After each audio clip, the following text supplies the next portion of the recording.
Hello প্রিয় guys, আসসালামু আলাইকুম। আজ কিছু কথা বলার জন্য আপনাদের মাঝে নিয়ে আসলাম যে আর্জেন্টিনার যে খেলা চলতেছে, ব্রাজিল যে খেলা চলতেছে এখন, আর এই সেভেন আপ সম্পর্কে আপনাদের কিছু অজানা তথ্য জানাবো।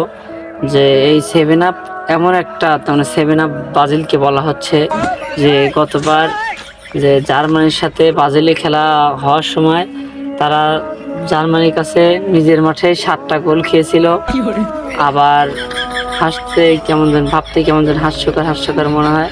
আবার যে সামনে যে খেলা, যে 7 তারিখে 7টার সময়, এবং ওই ম্যাচে যে ব্রাজিলের যে প্লেয়ার 7 নাম্বার নিয়ে খেলে সেও খেলছে না, এবং ওই ব্রাজিলের যে প্লেয়ার খেলবে না সেই প্লেয়ারটি গত ম্যাচে 7 নাম্বার খেলার সময় 7 মিনিটেই হলুদ কার্ড পেয়েছিল।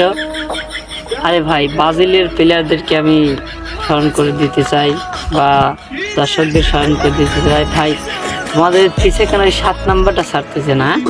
7 নাম্বার দিয়ে এমন কিভাবে ছাড়তেছে না যে কেমন হাসতেই শেখাচ্ছে আমাদের আর্জেন্টিনার দল আজকে পারছে এবং পেনাল্টিতে পারছে। এইটা নিয়ে তোমরা অনেক হাসির বিষয় বেনিয়ে ফেলছো তোমরা, কিন্তু তোমাদের যে সেভেন আপ, এই সেভেন আপ তো নাম কখনো মোছা যাবে না।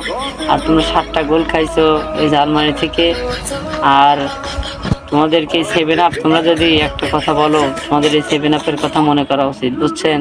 আর মনে একটু লজ্জাবোধ থাকা উচিত। তোমাদের এই সেভেন আপের কথা মানে আর কোনো দল মনে রেকর্ড করতে পারবো এই সেভেন আপের বিষয়টা, বুঝতে পারছো? তার জন্য তোমরা বেশি লাফালাফি করো না। আর্জেন্টিনার দল আমরা সাপোর্ট করি, আমরা আর্জেন্টিনা নিয়ে থাকবো। তোমরা ব্রাজিল সাপোর্ট করো, ব্রাজিলদেরকে তোমরা বলতে চাই যে তোমরা আর্জেন্টিনার দলে চলে আসো, কারণ আর্জেন্টিনার মতন, মেসির মতন কোনো প্লেয়ার হবে না, বুঝতে পারছো? ভালো থাকবে সেভেন আপের দল।